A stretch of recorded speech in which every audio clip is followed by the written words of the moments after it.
Welcome to Threads of Truth, the podcast where real-life mysteries meet internet speculation. Today we ask, what really happened to Elisa Lam, and why has her elevator footage haunted the internet for over a decade? You know, if you've spent any time online, especially looking into true crime or maybe just unexplained stuff, you've probably seen it, that video.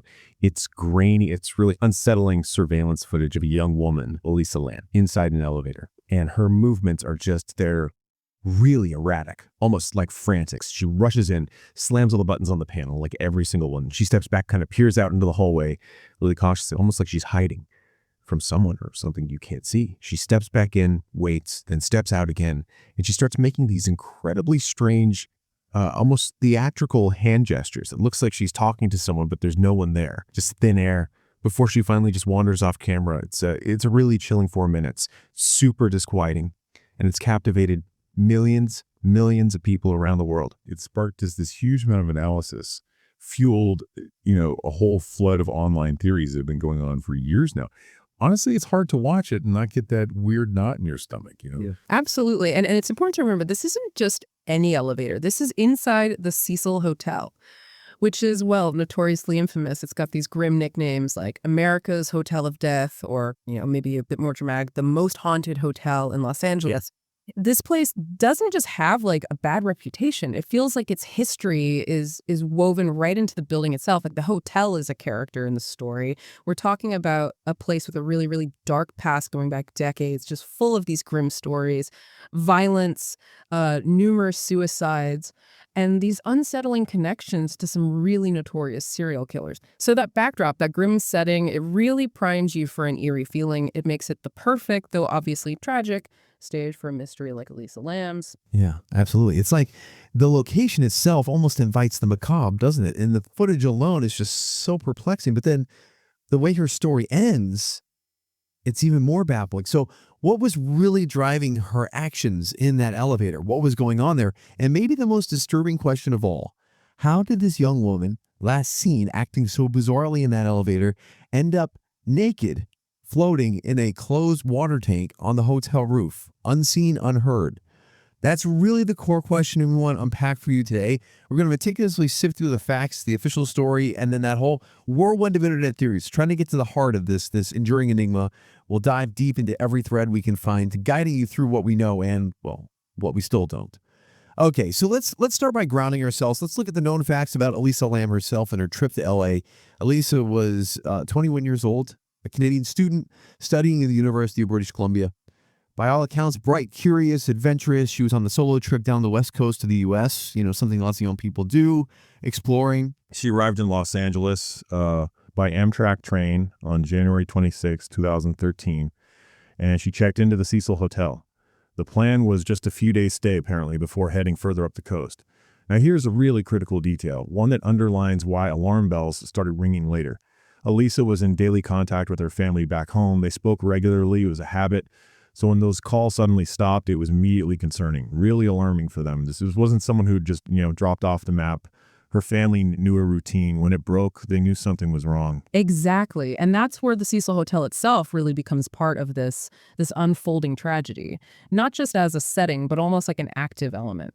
The hotel, it first opened its doors back in 1927, though actually some sources say maybe a few years earlier, like 1924. There's a slight variation there. And its location is key. It's in downtown LA, right near Skid Row. Now, for anyone listening who isn't familiar, Skid Row is, well, it's an area known for having a really high concentration of homelessness, severe poverty, and unfortunately often crime. So its proximity to Skid Row definitely shaped the hotel's character over time. It started out pretty grand, back in the 20s and 30s, business travelers, tourists. But as the decades passed, it became more of a budget, transient kind of place. And that really adds to its, unsettling urban backdrop. So it started glamorous and then kind of decayed, attracted maybe a rougher crowd over time. That whole transformation says a lot. Precisely. And its history, its grim history, goes much deeper than just the location or the decay. Just in the 1930s alone, the hotel was the site of at least 6 suicides. People using poison, gunshots, or jumping from the upper floors. Just imagine the amount of, despair concentrated in those walls. There was this one particularly awful incident in 1962. A guest, Pauline Otten, jumped from her window on the 9th floor after an argument, and she landed on a pedestrian below, killing him instantly. Just horrific. It's these kinds of really dark events that build its reputation, its lore. But it didn't stop there. The hotel became almost chillingly a sort of hideout for infamous serial killers, like a dark magnet pulling them in. Richard Ramirez, the Night Stalker, for example, he was a notorious serial killer in the 80s. He actually lived on the 14th floor of the Cecil during his killing spree. Reportedly, he'd just dispose of his bloody clothes in the hotel's dumpsters outside. And then later there was Jack Unterweger, an Austrian serial killer. He murdered prostitutes while he was staying at the Cecil in the early 90s. So this constant cycle of crime and tragedy and the changing clientele of the victims, it all just cemented the Cecil's grim reputation. It's this dark history, these decades of accumulated despair and violence that have definitely fueled all those tales of ghosts and curses and weird happenings. And those stories become really crucial later when we look at the public theories around Elisa's case. It really sets the stage perfectly for a modern urban legend. Well, yeah, absolutely. It almost feels like a place designed for a mystery like this. Yeah, okay, so let's get back to the specific timeline for Elisa Lam, her disappearance, and then the tragic discovery. So on January 31st, 2013, that's 5 days after she checked in, Elisa was moved to a private room. This happened because her first roommates, who were also staying there, they reported what was just described as odd behavior. We don't know the specifics of what that behavior was. It wasn't released publicly. But it was enough, apparently, to make them uncomfortable to ask for change. Suggests it was pretty concerning. Then, February 1st, 2013, that's the key date. That's the last time anyone saw Elisa Lam, captured in that elevator footage we talked about. Right. And as the days went by, no calls home. Her parents got more and more worried, contacted the police. By February 6th, the police were involved. They put out a press statement saying her disappearance was suspicious, so, raising alarm bells early on.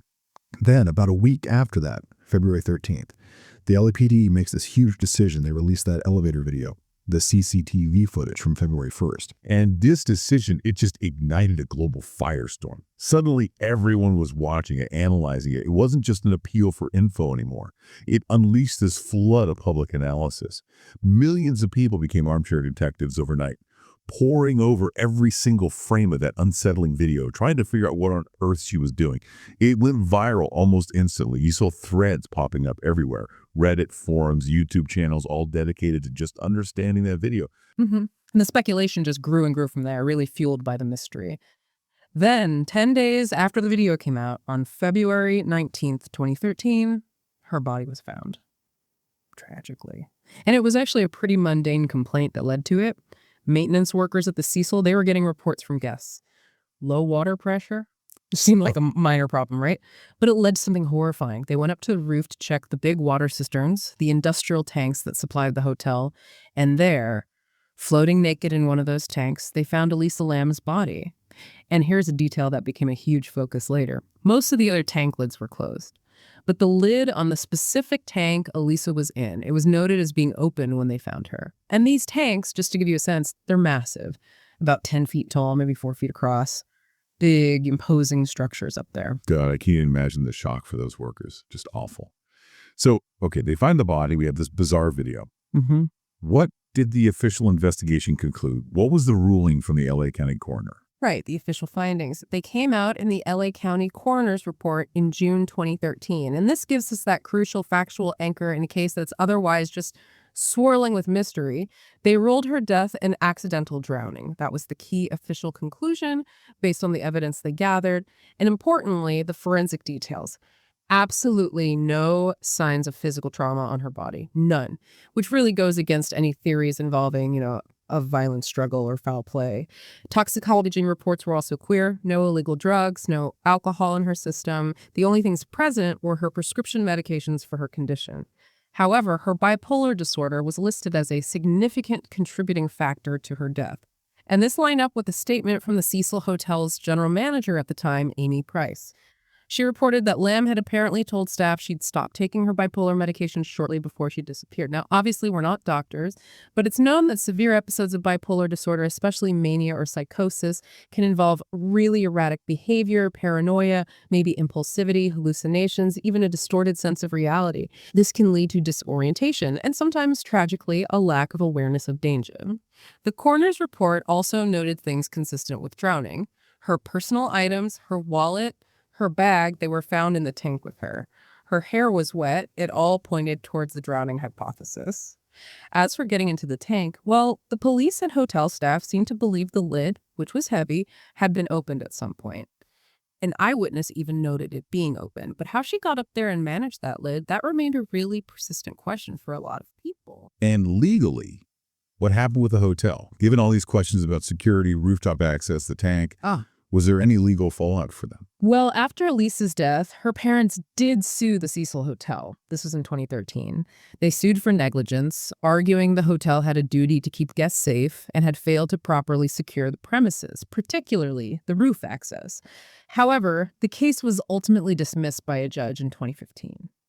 And the reasoning behind the dismissal is pretty significant. The judge ruled that Elisa Lam's death was fundamentally unforeseeable, and critically, that it occurred in a non-public area of the hotel, an area guests weren't supposed to be able to access easily. This detail is important because it directly tackles many of those negligence theories that were flying around online. Legally, the court found the hotel couldn't have reasonably predicted or prevented what happened, specifically because it happened in that highly restricted location. It sort of drew a legal line around the hotel's responsibility in this specific bizarre circumstance. Okay, let's unpack this. Because once that elevator footage hit the web, and then the news broke about her body being found in the tank, the internet just absolutely exploded. Ideas, theories, speculations flying everywhere. And this is where it gets really interesting, right? As we dive into the stuff that totally captivated all the amateur sleuths and conspiracy theorists, people were just desperately trying to make sense of something that seemed completely senseless. And the ambiguity, especially in that video, it just left this huge gap for people to fill with their own interpretations. Oh, definitely. And some of those theories immediately went to the extreme end of the spectrum, full-blown conspiracy territory. On places like Reddit and various conspiracy forums, one idea that got a lot of traction was this thing called the invisible light agency theory.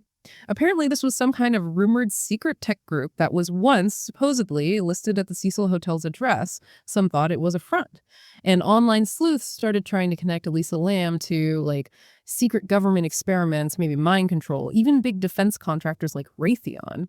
Their evidence was often incredibly thin, really tenuous connections. They'd point to a vague tweet Elisa made back in January referencing darkness or shadows, or sometimes just the fact that some techie-sounding company name was listed at the hotel's address decades ago. But it's really, really crucial to stress here, despite how elaborate some of these narratives got and the sheer dedication of these online communities, these theories consistently lacked any real, concrete, verifiable evidence. Zero. They were built entirely on speculation, piled on top of speculation, often driven by what psychologists call patternicity, our brain's tendency to see meaningful patterns, even in random noise. Right, finding connections where maybe there aren't any. And from those shadowy government plots, there's a pretty short leap to the supernatural, wasn't it? Especially given the Cecil Hotel's reputation. That was almost inevitable. YouTube, TikTok. They were just flooded with theories about ghosts, demonic possession, some kind of spiritual attack. One really popular bit of lore that surfaced was something called the Korean elevator game. It's supposed to be this ritual where you press elevator buttons in a specific sequence. I think it's like 422, 106 or something. Something like that, yeah. And the urban legend says doing this can summon a spirit, or maybe even take you to another dimension. The creepy part is, if you do it right, you supposedly get off on the 10th floor, and some entity might appear.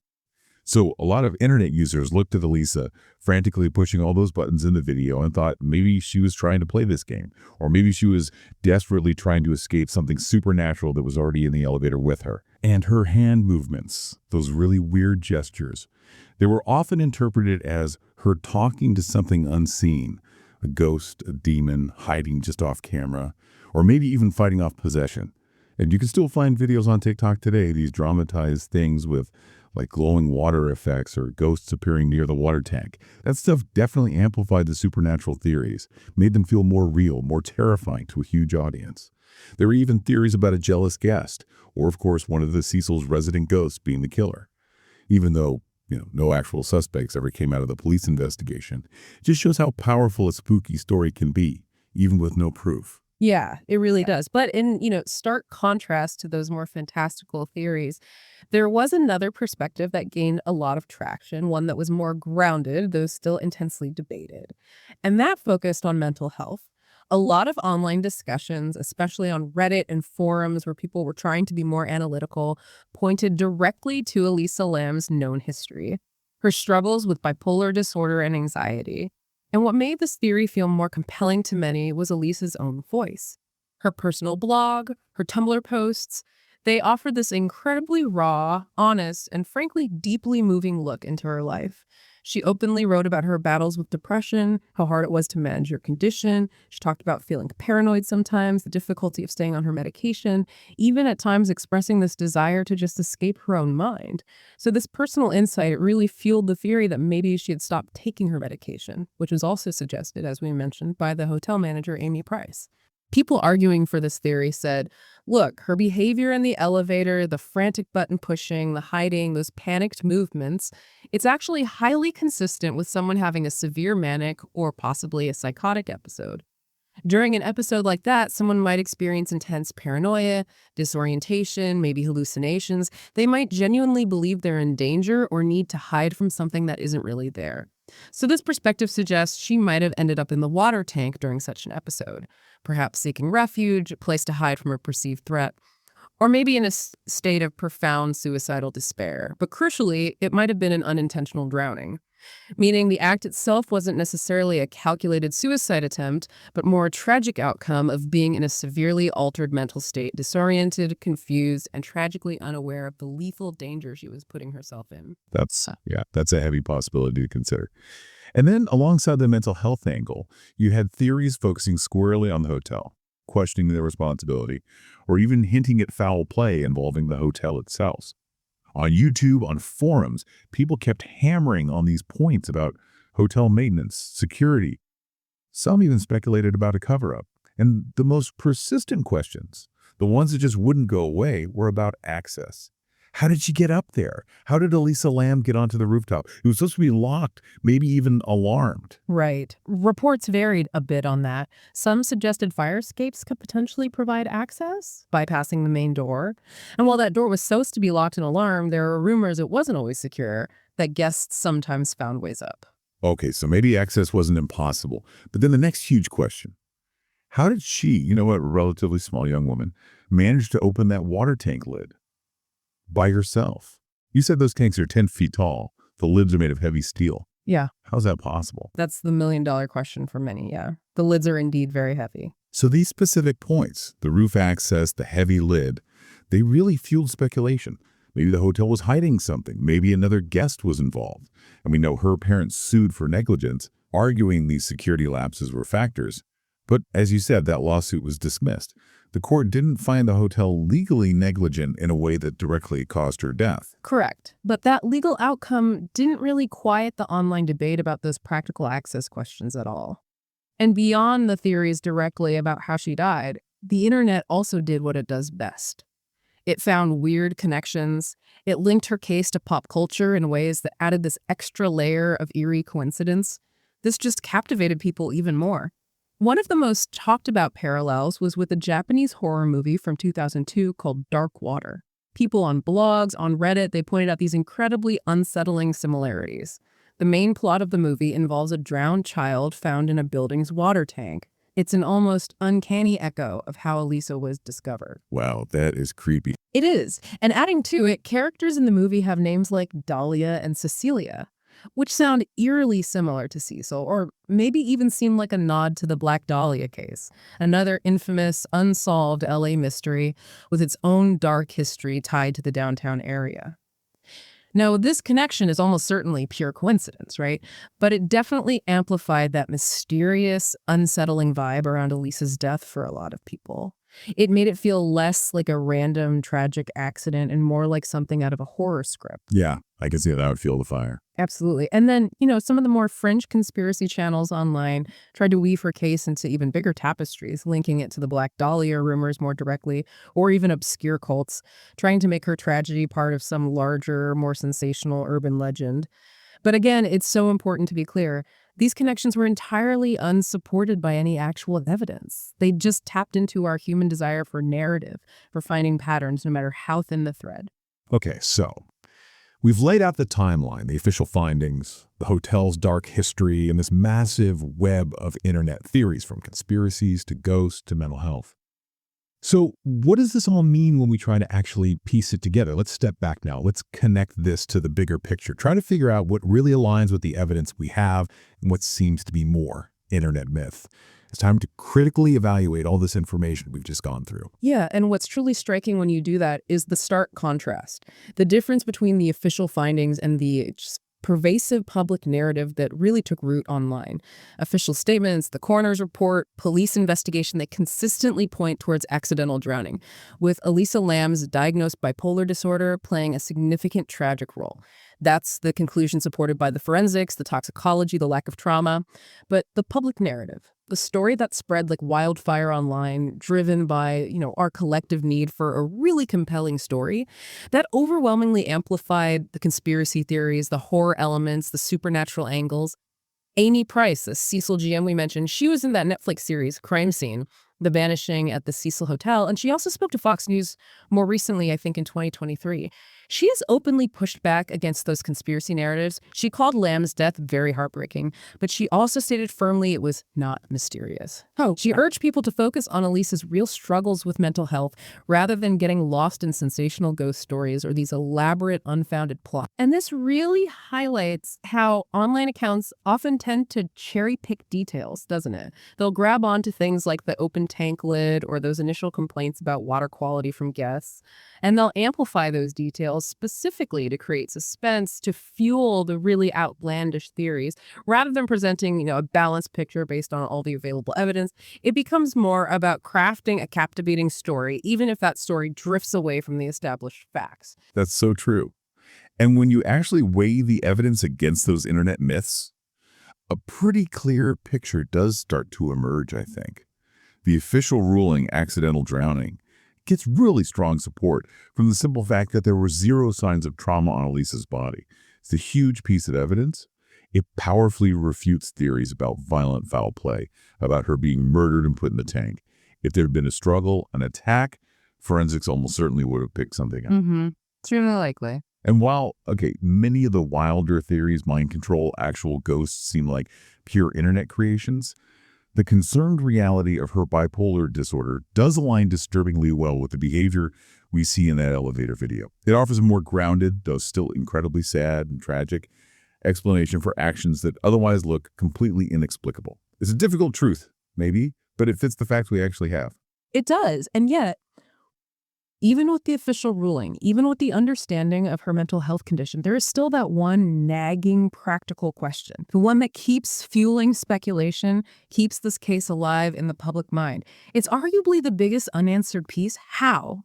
How did Elisa Lam physically get onto that reportedly locked and alarmed rooftop? And then how did she manage to climb into a 10-foot-tall water tank and deal with that heavy lid? Now, the lack of forensic evidence pointing to murder means investigators didn't find proof someone else was involved. But this specific gap in clarity, this missing piece of the physical puzzle, the how did she do it part, that is precisely what prevents full closure for so many people. And it's what keeps driving public speculation. Yeah. It's that very concrete physical mystery that allows the imagination to just run wild, even when the forensic evidence points towards accident and mental health factors. It's that curiosity gap in action. The more ambiguity there is around the practical steps, the more our minds try to fill it in, often with the most dramatic or sinister possibilities. And, this brings up a bigger question, doesn't it? Not just about this case, but about us. About human psychology. What is it that drives our collective fascination with the unknown? Especially when we're faced with difficult realities like accidental deaths or severe mental illness. Why do people often seem to prefer the eerie, the sensational theories, over what might be a more straightforward, though still deeply tragic, medical or psychological explanation? That's a great question. Maybe it's just because a ghost story or government conspiracy. Yeah. It's inherently more dramatic, right? It fits neatly into that haunted hotel narrative that Cecil already had going for it. And maybe, in a weird way, these fantastical answers feel more compelling, more satisfying somehow, than confronting the complex, often uncomfortable reality of mental health struggles.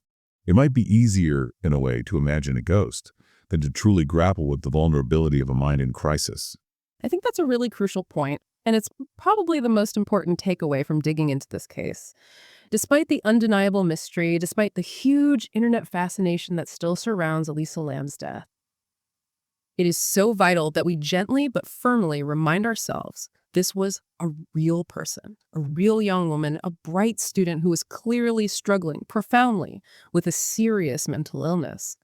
And those sensational theories, while they're definitely engaging, maybe even thought-provoking from a purely mystery angle, they can inadvertently overshadow the very real human tragedy at the heart of the story.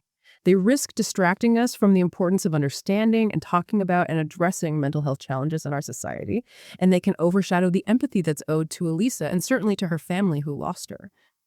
This case, really beyond all the speculation and the online noise, it serves as such a poignant, powerful reminder of the vulnerability individuals face when they're grappling with conditions like bipolar disorder, and why it's so important we approach these stories with, yes, curiosity, but also with deep compassion and respect for the human being involved. Thanks for tuning in to Threads of Truth. This deep dive into the mystery of Elisa Lam at the Cecil Hotel has certainly been a journey through the known facts, the swirling internet speculation, and ultimately, the poignant human story that lies beneath it all. We really encourage you to reflect on that delicate balance between concrete evidence and the compelling, sometimes unsettling narratives that emerge when we confront the unknown. We would genuinely love to hear your thoughts on this case. Did the official findings bring you a sense of closure? Or do those lingering questions, particularly about access to the roof and the tank, keep the mystery alive for you? Please share your thoughts with us. Leave us a review if you can. And maybe share this deep dive with anyone else who might find it as thought-provoking as we do. Next time on Threads of Truth, we investigate a riddle that's baffled Australia for over 70 years, the Tamam Shud mystery. Who was the well-dressed man found dead on Somerton Beach, and what did the strange code hidden in his pocket really mean? Join us as we chase the next thread of truth.